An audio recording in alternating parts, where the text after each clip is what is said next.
Giving thanks. A blessed new rise to everyone. Grand Rising, Hotep, Bayete. What's up, Wagwan? All of those different greetings. We are really honored to be able to have this reasoning opportunity among African Queen Mother Warriors. I am Nasutmut As, Senate Dr. Chenzira. I will leave that there for now. And I would like to share our next level of opening with our beloved sisters of the African Queen Mother Warriors Rising Movement.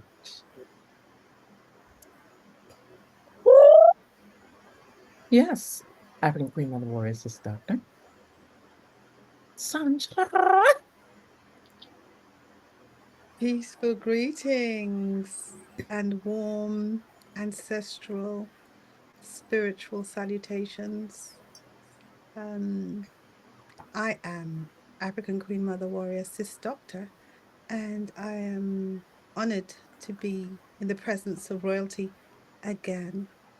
Um, I love the warrior aspect of who we are. Peace. Long term. I also request that grace, that fierce revolutionary peace and voice with artivism out of this world from African Queen Mother Warrior. Basu asked, Isis. Greetings, Bora Boye, Uja, and many greetings, Wagwan, as you said, in all our many languages and formats.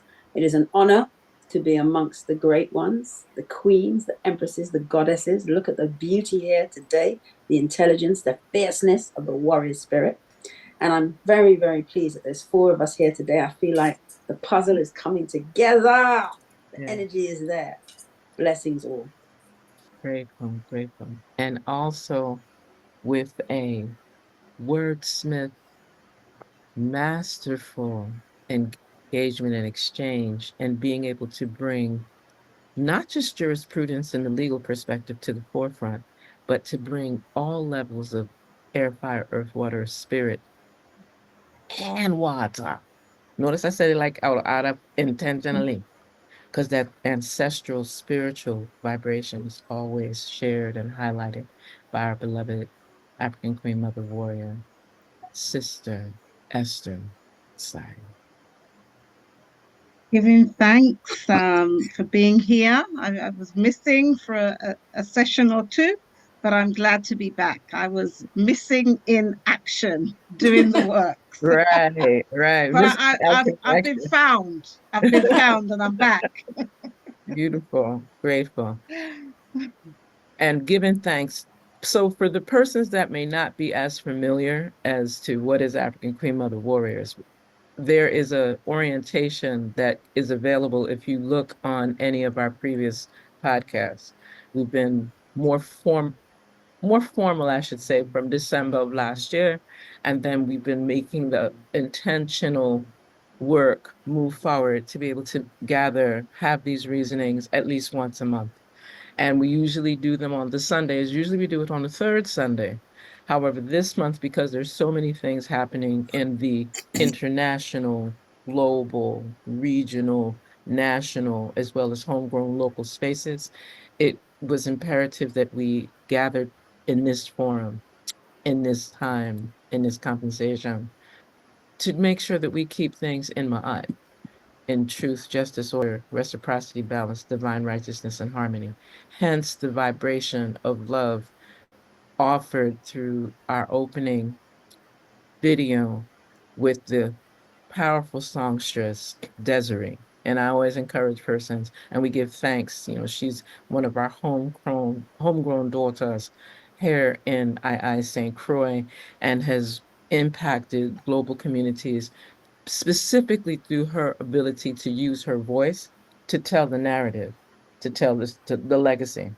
And part of what we're sharing this morning is also linked to, since everyone's speaking of anniversaries, This is also an anniversary of the formal development, if you will, of not something that just happened 10 years ago, but the legacy of work of each of us that extends beyond scores. And notice I said scores plural, right? Many of us, we just look young and we carry ourselves to the best of our ability to keep that youthfulness. However, many of us have been in the trenches, in this work for decades upon decades. And so what we're sharing is coming from a space of being researchers, of being artists, of being organizers, of being activists, of being midwives. And when I speak of midwifery, midwives of the physical birth piece, but also spiritual midwives, political midwives, economic midwives, I can go on. So I would like for persons to just have that in the forefront as you're listening and hearing some of the reasoning. It was April 11th, 2015, and there were a number of international reparation initiatives happening not only in the 48 contiguous US, but also in other parts of the globe. And there was a culmination during this global reparation movement that's really 21st century focus to support and highlight the designation that was in place for the United Nations first International Decade for People of African Descent. Again, the themes around recognition, justice, and development. And I'll just highlight the opening statement that came at the conclusion of that April 9th to 11th International Reparations Summit that to this day has still remained unanswered. And it was a simple, what does that translate into for our people in regard to these summit, that particular summit and those that preceded it? And then I quote, respectfully, all the voices and actions with sacred intentions for our liberation, unification, and sovereign social governance are to be included. In simple terms, without equal male and female involvement in the reparations movement, there can be no recognition, justice, and development. I want us to simmer on that for a second because the entire statement, one page, was disseminated widely and with very few commentaries, inclusive of the video that has sat for over 9 years, well, now 10 years, on YouTube for persons to see and hear what was said immediately following that particular gathering, based on how sistren like us were dismissed. Some, Mhm. right? I just would like to pause there and leave the floor open for the next layer of our reasoning. Give thanks. Give thanks.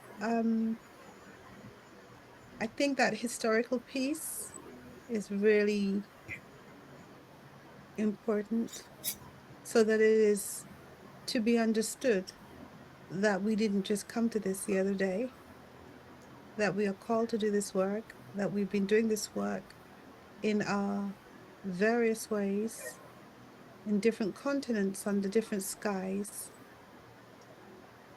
And so we're very invested in the well-being of the African family. We are concerned when it would appear that a movement that is considerable appears to be hijacked, when attempts to publicly humiliate women and marginalize our voices as if this has nothing to do with us takes place. At this point, I'd invite my beloved sister, African Queen Mother Warrior Basso Ast, Isis, to remind me and maybe share with others how some of this happened. Giving thanks, giving thanks. Well, I think realistically, if I look around this screen at the queens, the goddesses present here, I probably came to a lot of this at a later age in terms of these formal structures. I know, for example, we're going to hear from Sister Esther, who was very young, actually, sitting in these big, big spaces, raising her voice, as was Senate Doctor, and I think yourself as well, Sister Doctor. I was on the street activist for anti-apartheid, fighting police and carrying on and all of that stuff. And I think for me, the first really introduction into this is when I met yourself and Senator Doctor in 2014 at the CARICOM reparation, second CARICOM reparations conference, and we all connected on so many levels. I think spiritually, as queens, uh, politically, as activists, because what I saw going on there, I was like, who are these people? What are they on? What are these men? Why are they just so curtailing to the system? I remember speaking with yourselves and others, like, why is there a white lawyer sitting down in here in our African reparations? And then it was like, oh, no, no, no, no, we mustn't talk about that because, there was a whole thing in Barbados. And I know Sister Esther was there for that.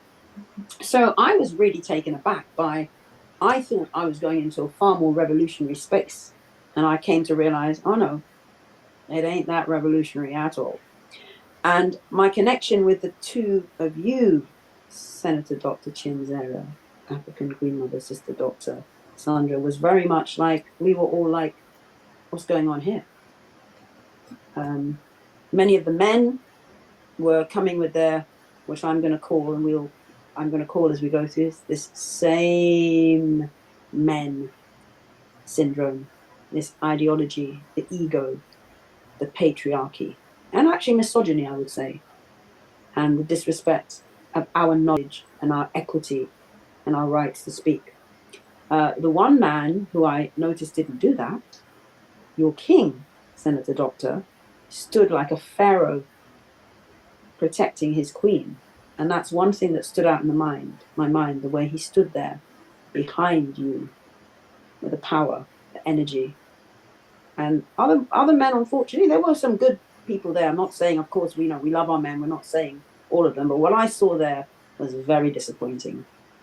And then, of course, roll forward now to 2015 to April, I come to the National African American Reparations launch, and I met yourselves, and we met our other African Queen Mother warriors, Sister Tempu, Sister Aziza, and the five of us were like, what is going on in this space? And I know we're going to talk more about it on every level, spiritually, intellectually. I mean, even the food situation. My uncle had to come and bring me food. Luckily, he lived in Queens and it was down the road. He came with some fresh juice and some that. But I was like, what are they serving us? On so many levels, the thing was just not what should have happened. And that is what triggered us to gather and become the African Queen Mother warriors we are today. I also have a story in a relationship with Sister Esther, but we'll come to that later as we move through, where we've all connected on an energy that says something needs to change. We have so many issues to deal with, and these people, these same men, are not the solution. So I'll leave it there for now. Sister Esther? Yes, and I came to connect with you all formally as African Queen Mother Warriors much later. However, I was very aware of your presence and the video and the statement that you put out at that summit that is being commemorated today, that took place 10 years ago. And I was very infused and really, really happy to see that there were women voicing, African Queen Mother warriors, voicing what I had been thinking and feeling, and also some of the thoughts and sentiments I had been expressing in spaces, and at that time was considered, I don't know, a public enemy to some of um, the people who led that summit in terms of organizing it and putting together the program. Because I am a co-founding member and co-vice chair of PARCO, the Pan-African Reparations Coalition in Europe. And by this time, we had been one of the few coalitions, organized voices that had a critical perspective on the emergence of what has become the CARICOM 10-point plan, which first began obviously as the CARICOM reparations initiative.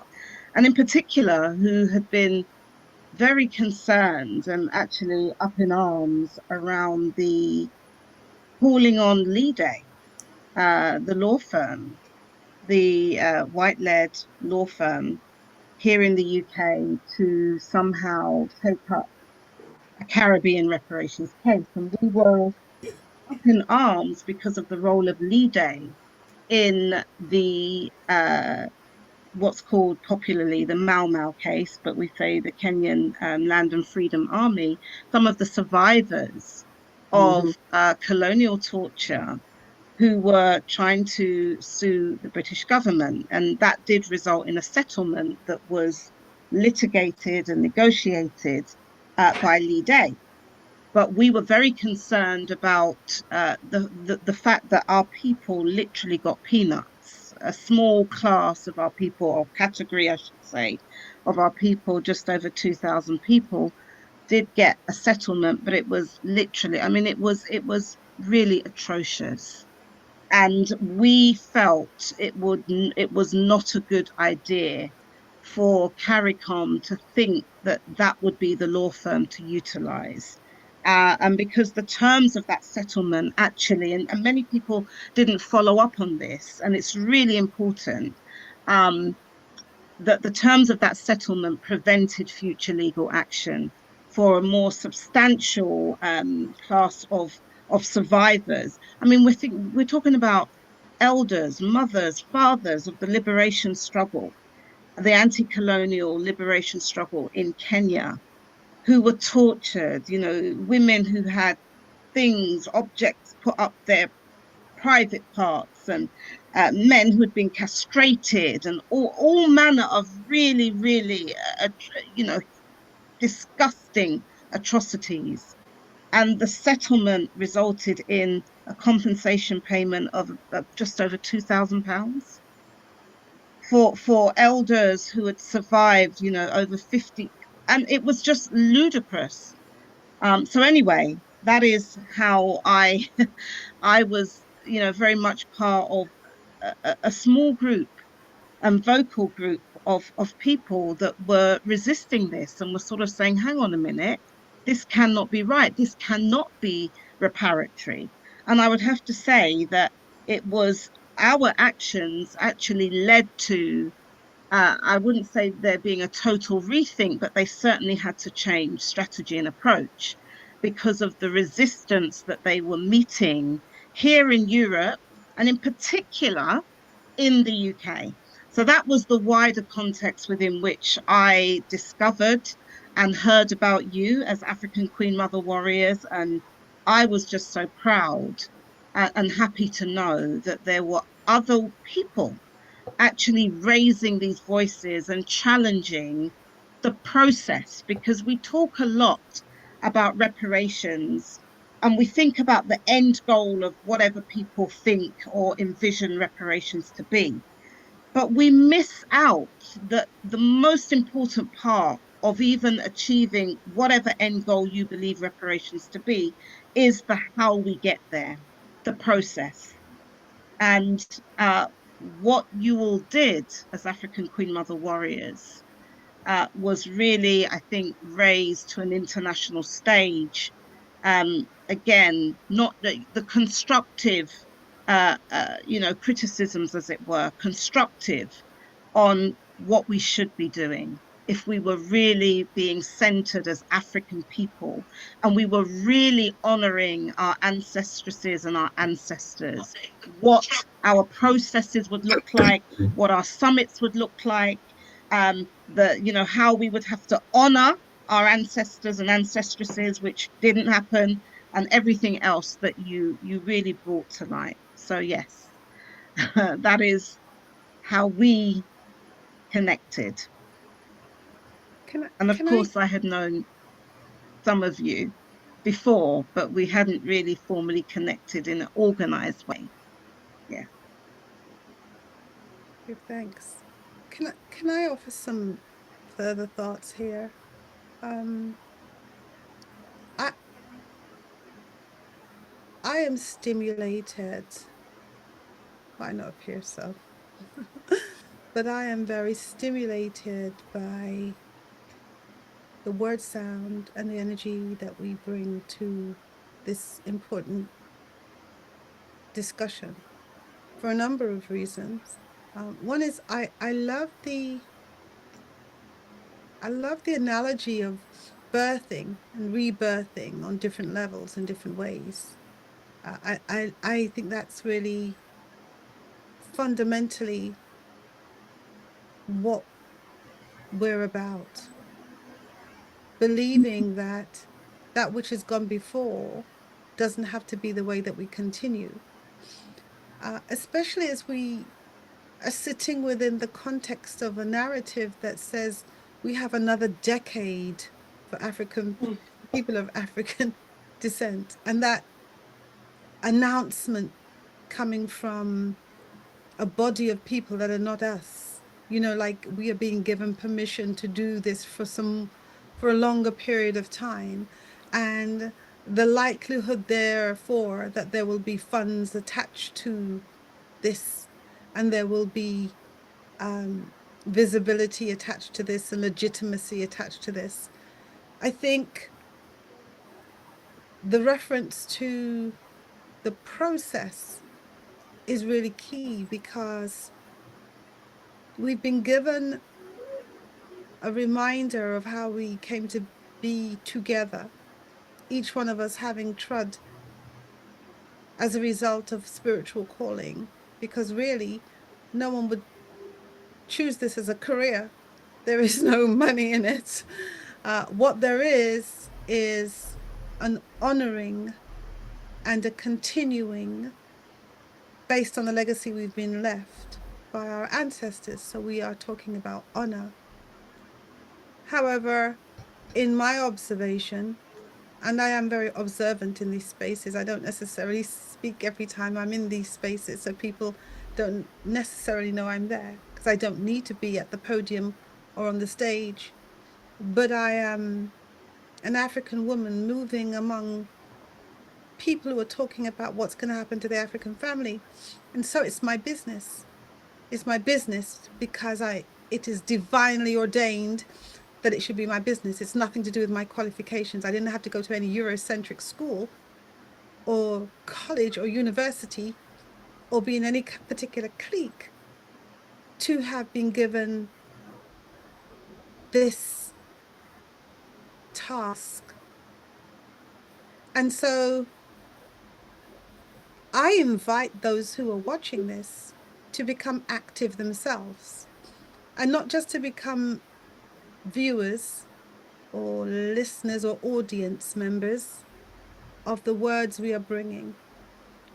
I would encourage people to look at the same men, these same men who may be rooted in politics or may be rooted in economics or maybe historians or maybe whatever it is they are, but they clearly are not African-centered.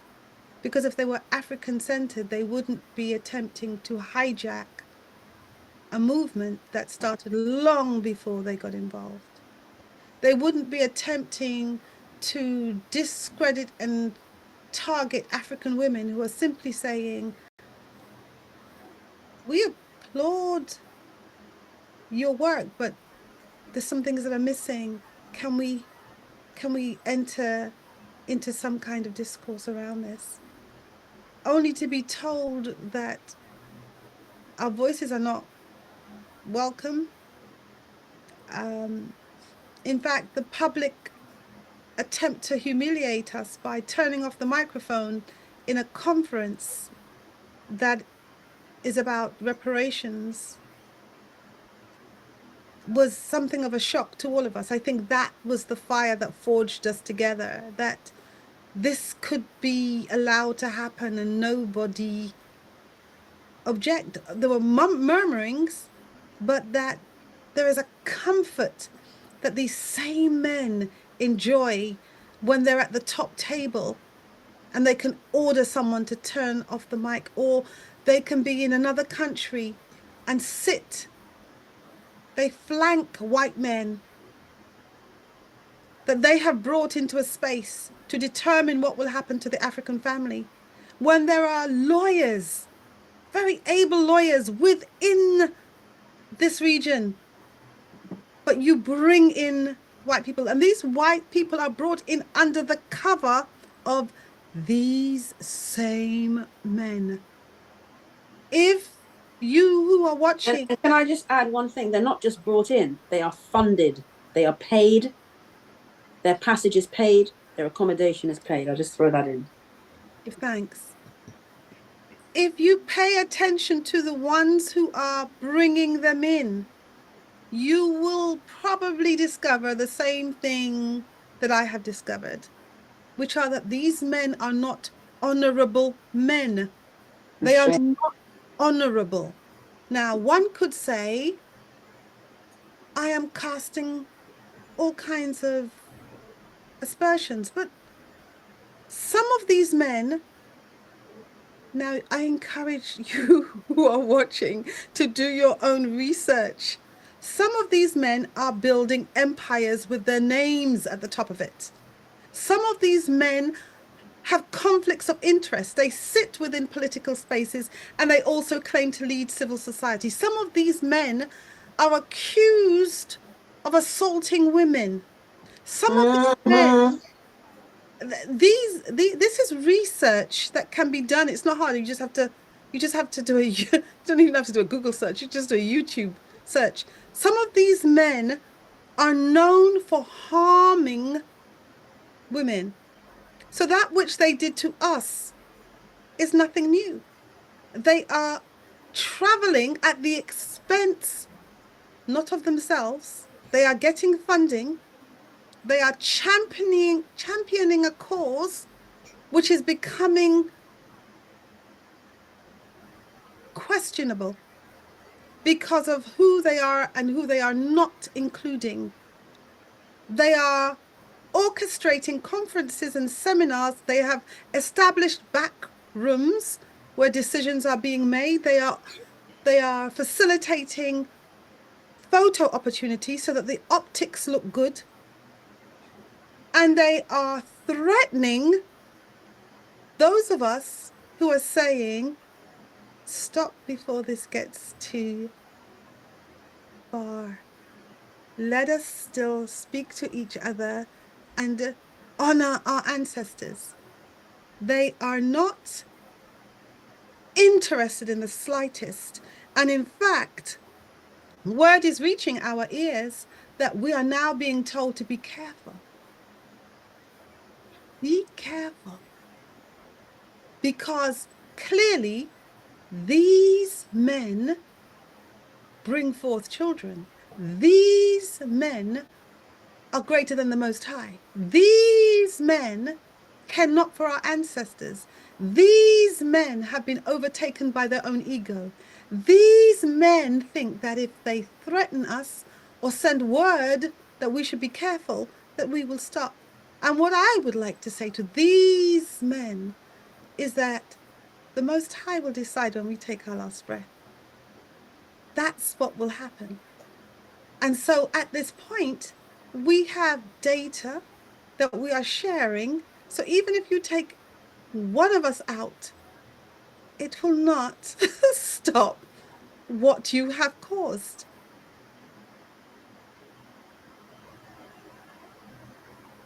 I was Peace. going to offer that as we reference these same men, that we're also, and I'm sharing this in my eye, including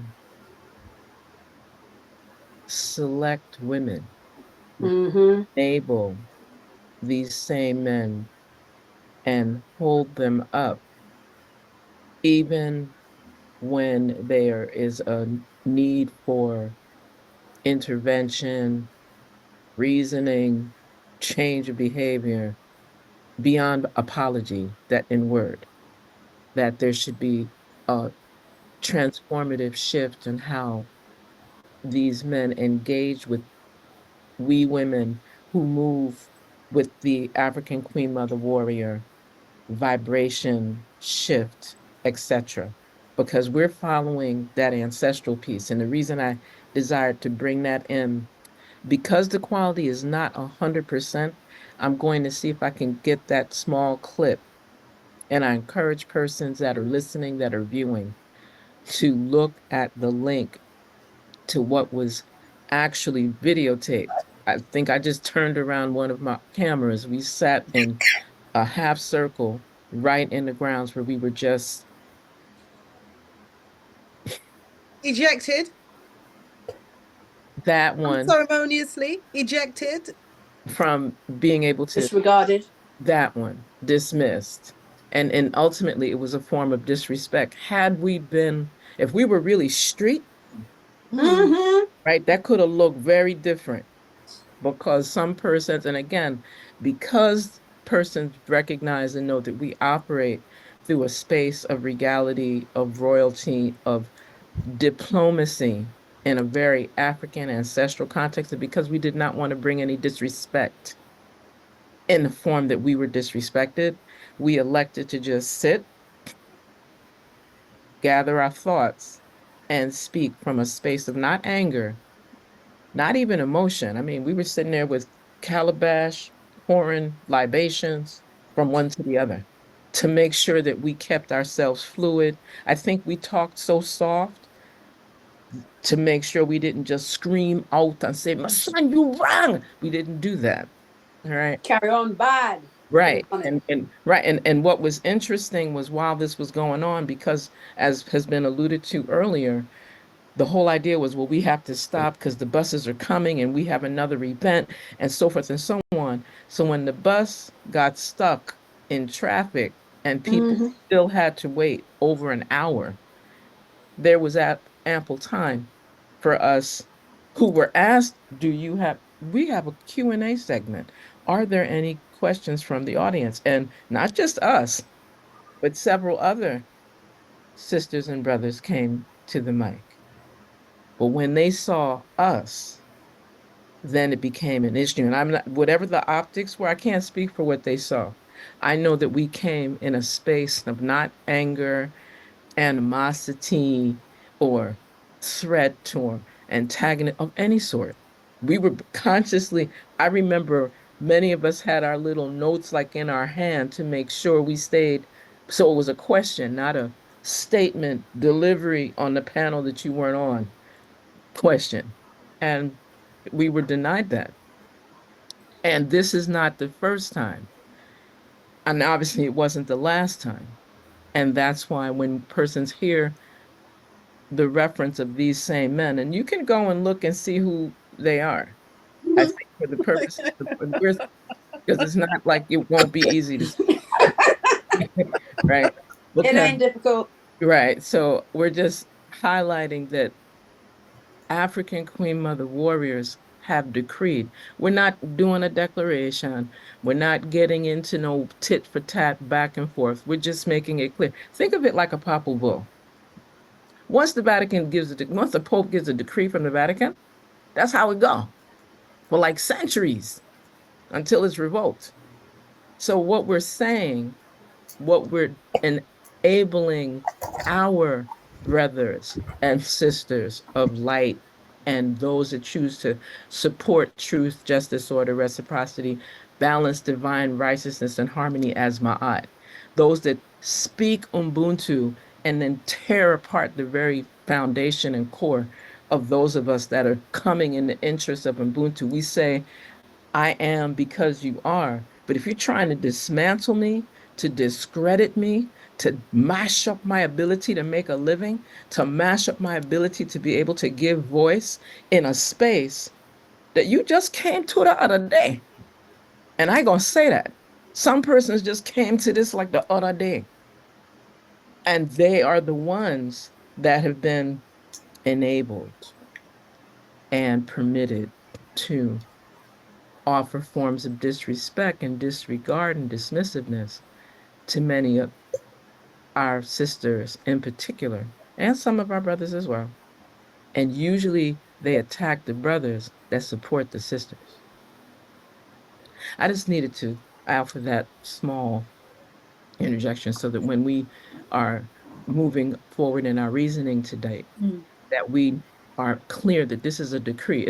We're just giving, most of us, all of us are researchers. We come from different backgrounds, so we can do the academic research and speak of the analysis of the crisis and so forth and the philosophical, ideological realms. We can do that.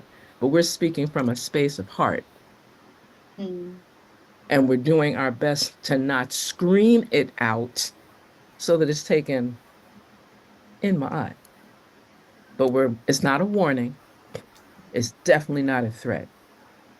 This is how we're going to go from before no, because our ancestors have decreed that. We must look at the character of those who are the same men. We must look at that. We must look at the model which is being applied to the affairs of the African family that is being exploited, traumatized, and continues to be traumatized by agents of a Eurocentric system. If you have melanin skin, whatever degree to which you consider yourself to be honorable, you would look at these things. These things are to do with a people who have been stolen, exploited, and women are considered during times of war to be collateral damage. We are sites of comfort. People do with us what they want. And when we articulate that something is not right, we are then discredited. We are then considered to be hysterical or an angry Black woman, unless we find we are favored by these same men. And some of that, and I'm not in a position to know exactly who, because there may be some people who are doing their best within the context of that space, but there is a thing that happens with abuse, with misogynistic approaches, with people who enjoy misogynoir, where they will cut off your money. I'm not wondering about this. I'm speaking as someone who knows this to be true. They will cut off your source of air unless you become horizontal. Yeah. And sometimes you don't even get the benefit of being horizontal in a 5-star place. You are encouraged to be what is it when you're not quite lying down, but you're still being fucked over? Oh, Lord. That one. And see, that's why I'm so grateful that you put that. Because, see, again, I love that we're able to have this versation and then look at this international press statement. I would like to come so that persons know this is, and anyone that desires, again, African Queen Mother Warriors at gmail.com, or place it inside of the Facebook chat, the YouTube chat.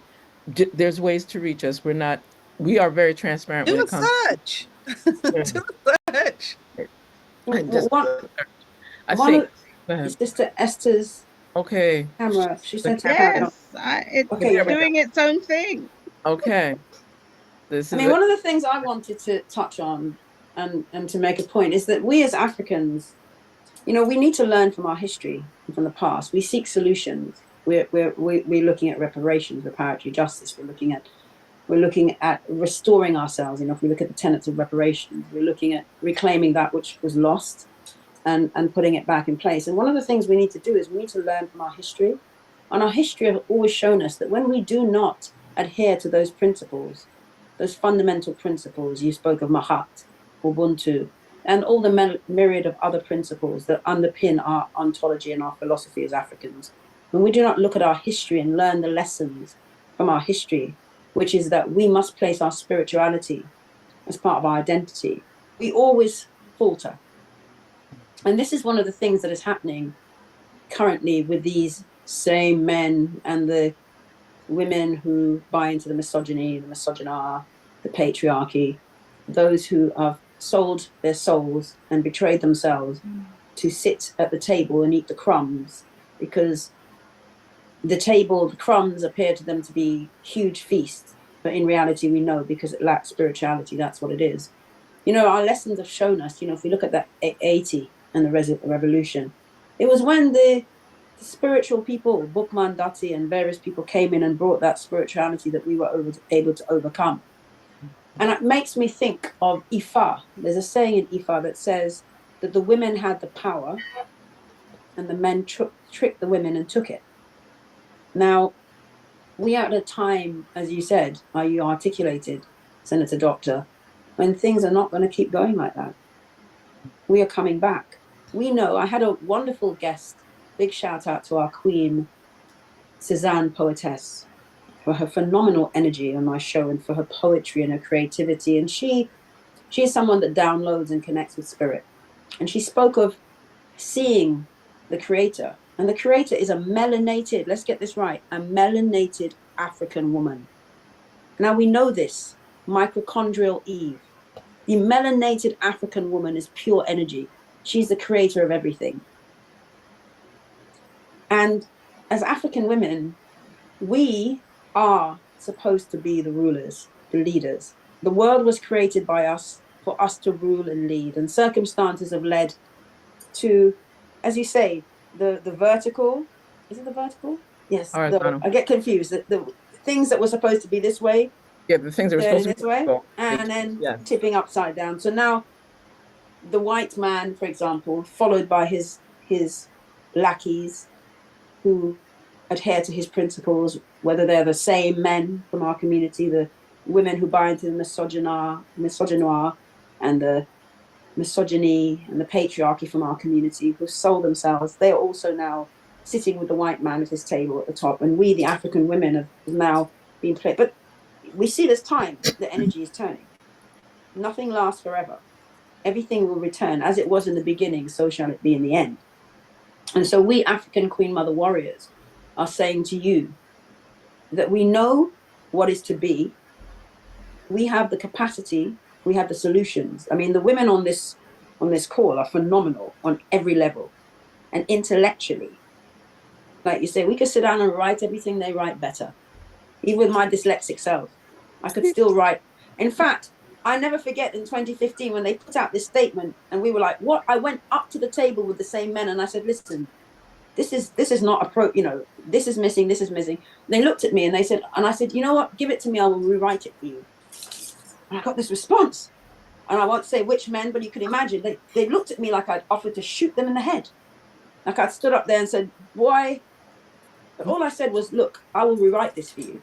I offered my services for free.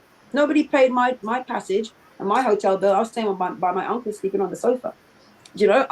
So we have the solutions and we have the capacity. And what we're reaching out to you to say, this has to change.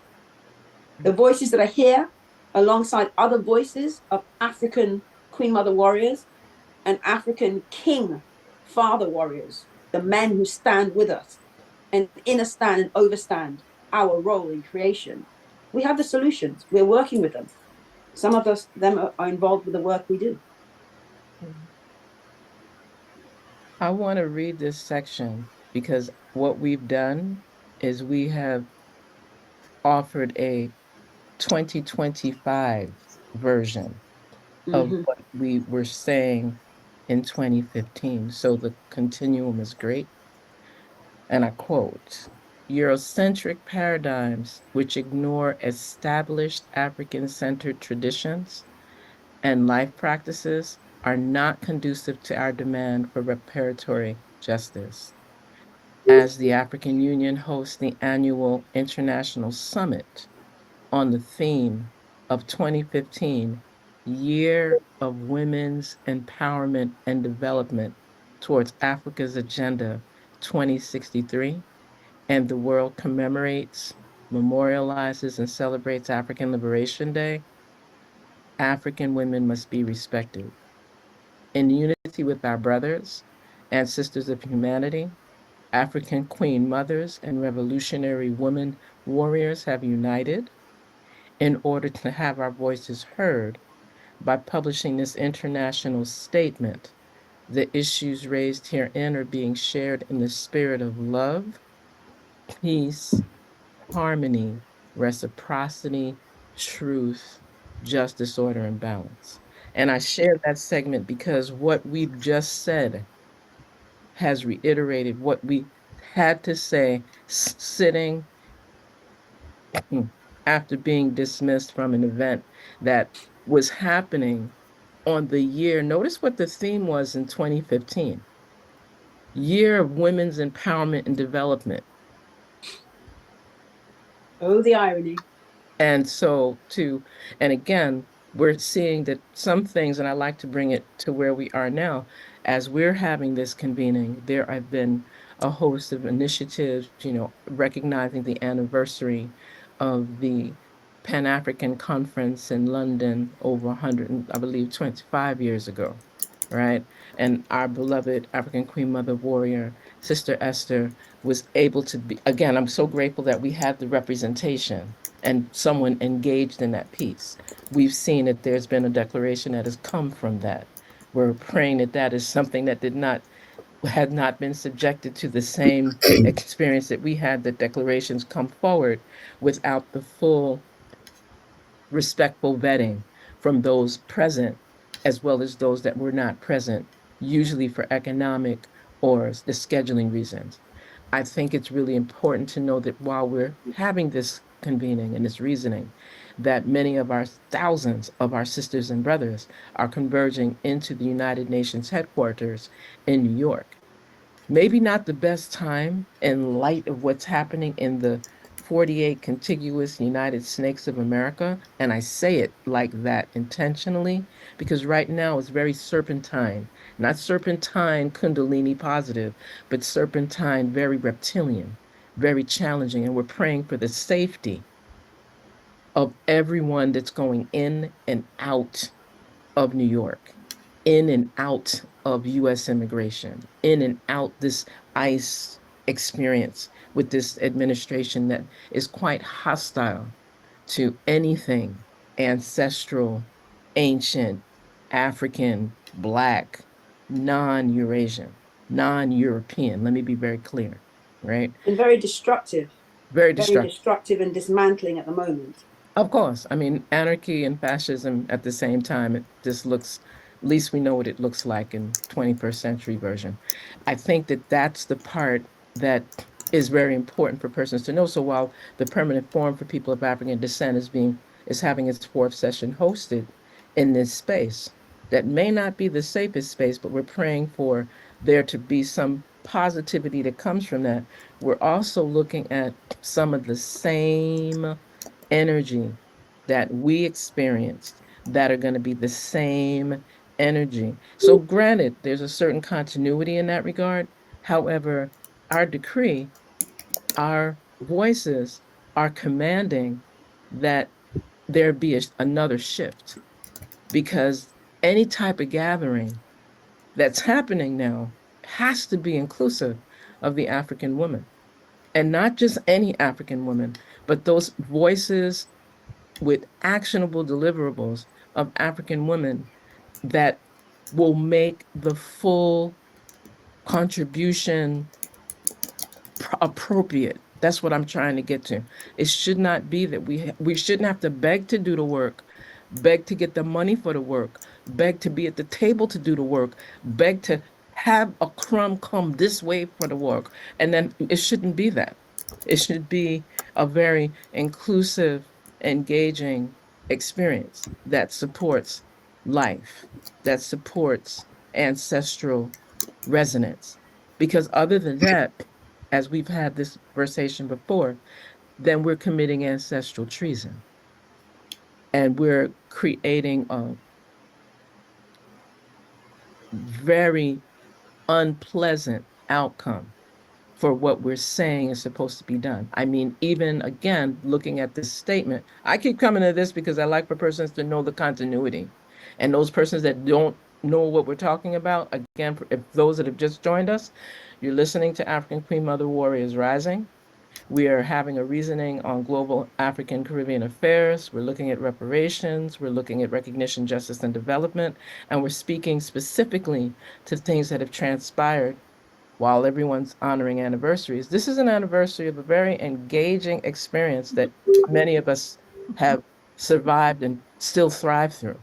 But the decree, African women must lead.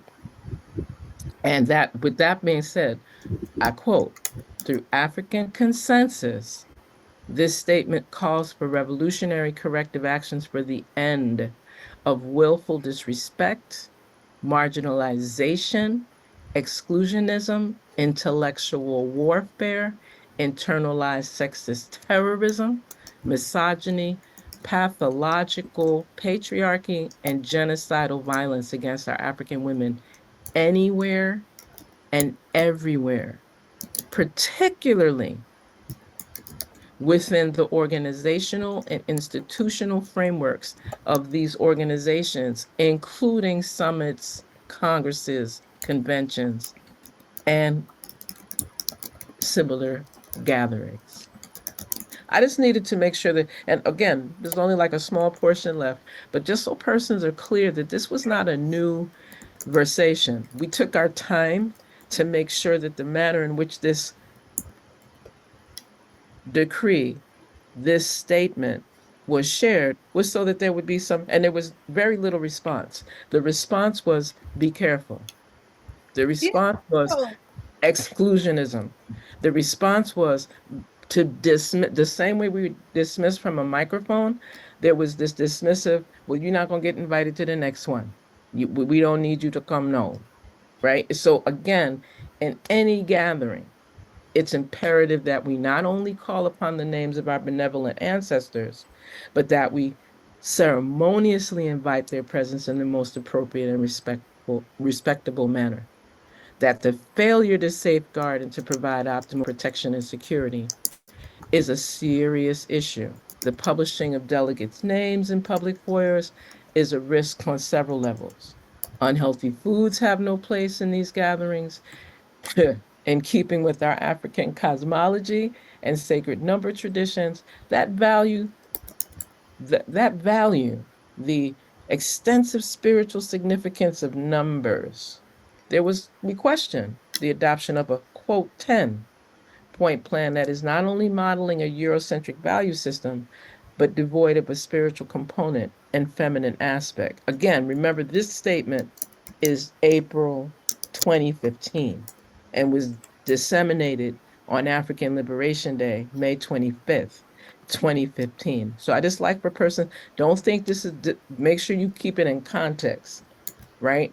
And we African Queen Mothers and Revolutionary Women Warriors decree to our nation and all of humanity that the wanton acts of disrespect, disregard, and threatening theatrics imposed upon African women by men and patriarchy controlled women will no longer be tolerated. Dot, dot, dot, period. End quote. Just so the persons have context. So if you're not clear on what was said, or there's some missing comprehension element, please just send us an email. African Queen Mother Warriors at gmail.com. African is AFRAKAN. Afra Khan, right?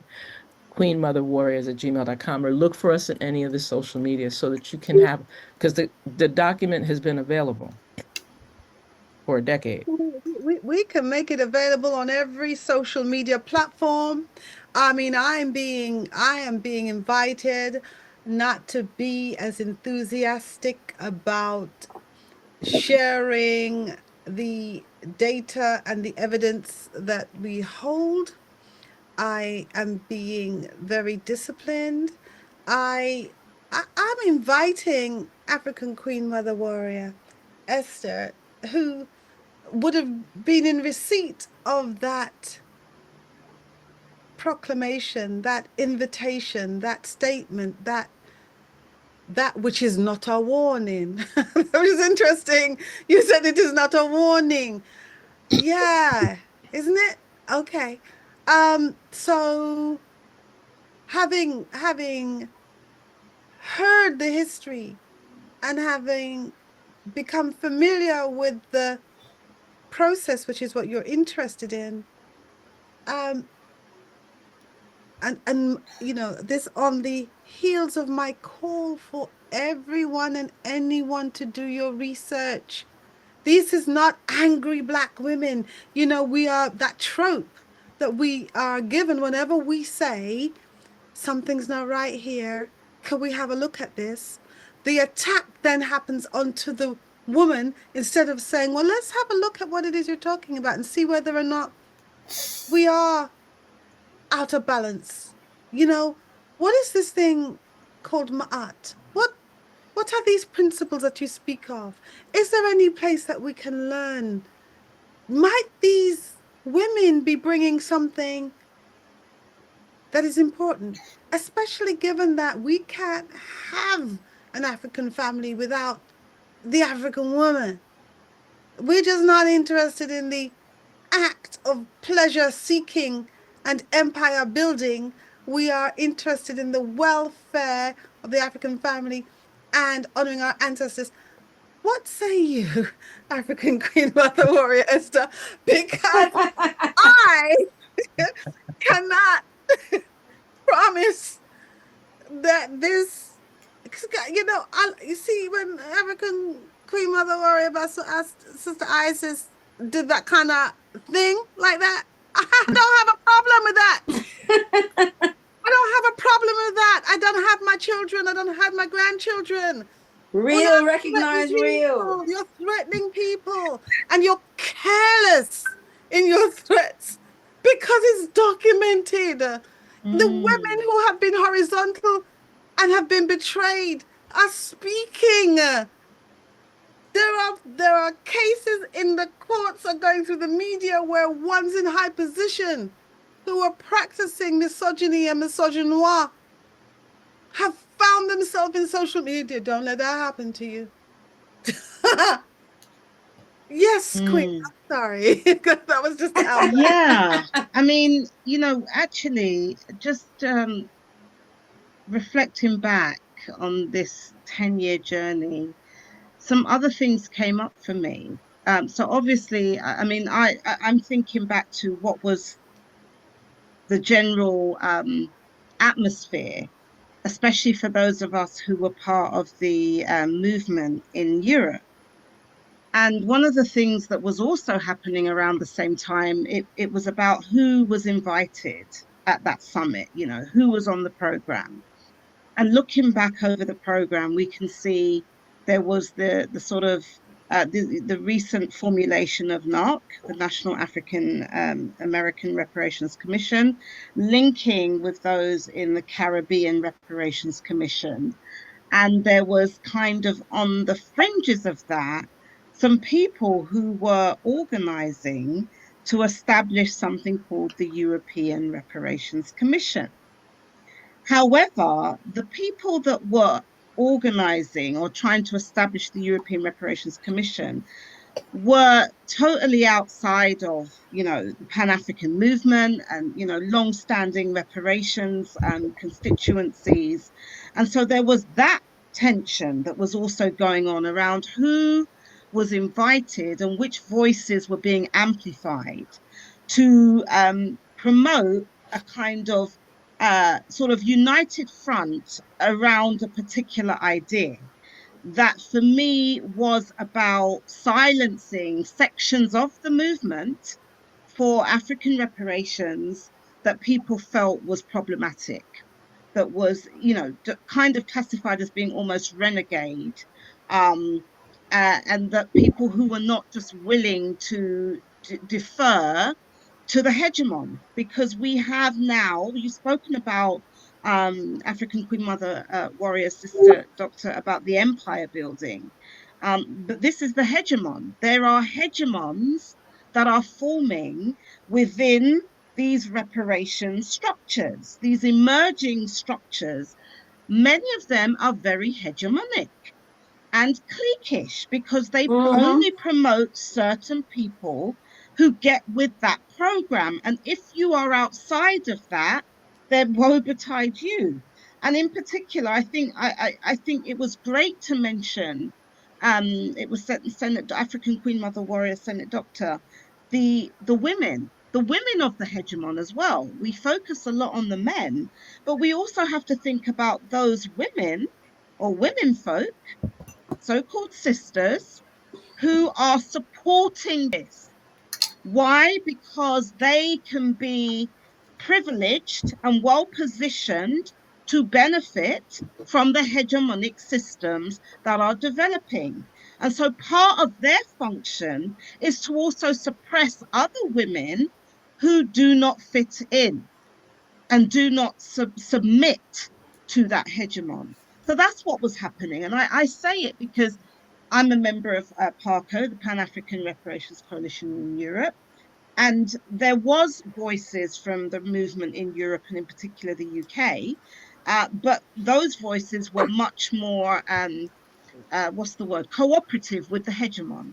And I have to say, even though I was a co-founder of the Global African Congress, that was one of the organizations. So people like me, who from the time I joined this movement have always been very visible, have always done spokesperson work because I am an advocate, it's part of what I do, then we're being challenged for critiquing CARICOM and the approach that we were seeing, because we were also hearing the voices of those of you located outside of Europe, particularly in the Caribbean and in parts of Africa, Mama Africa, and the wider Americas or Abya. We were hearing your voices.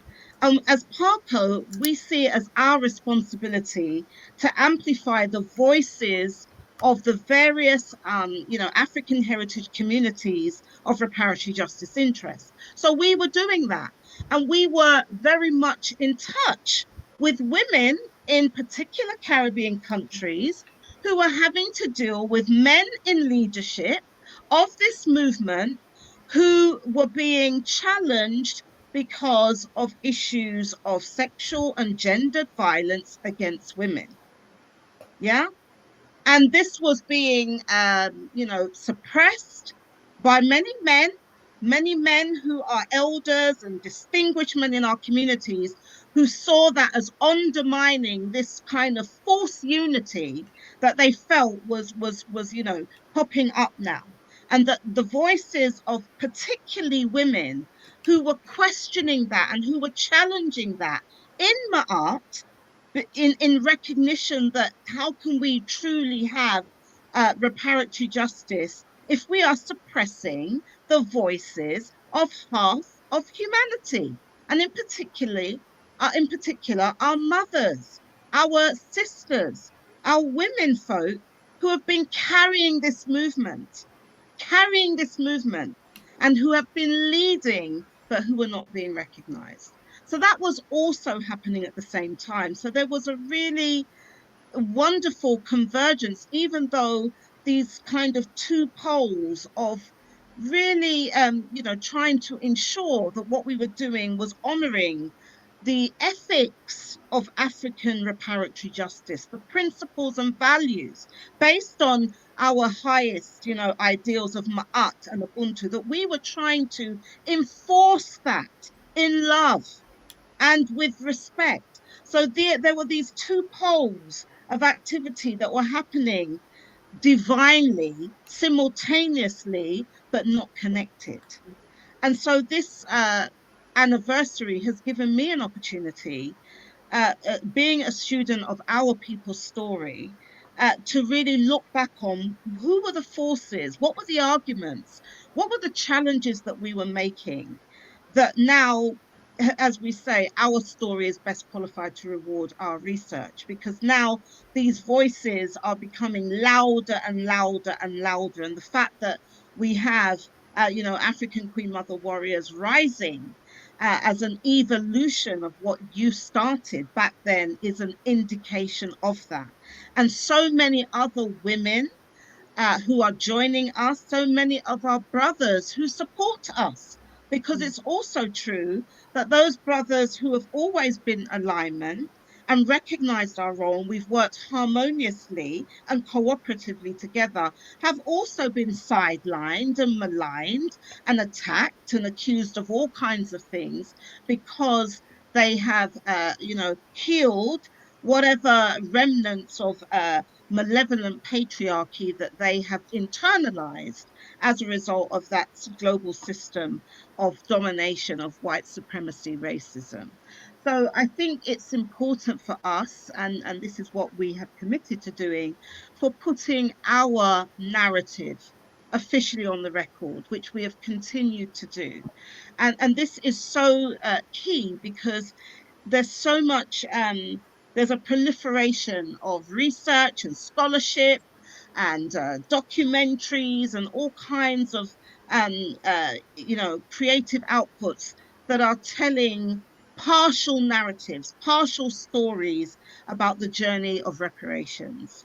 And we have to ensure that we must tell our own story, because we know that the tales of our liberation are being colonized, and they are being distorted in a way to create and shore up hegemonic men and the sisters that stand by them, because they are more interested in power for themselves rather than the true emancipation and liberation and restoration of the African family, where we can elevate the best of our African civilization that has sustained us and that we need to elevate in order to take back our world and restore ourselves to being in the rightful place as custodians of this rich legacy that has been bequeathed to us.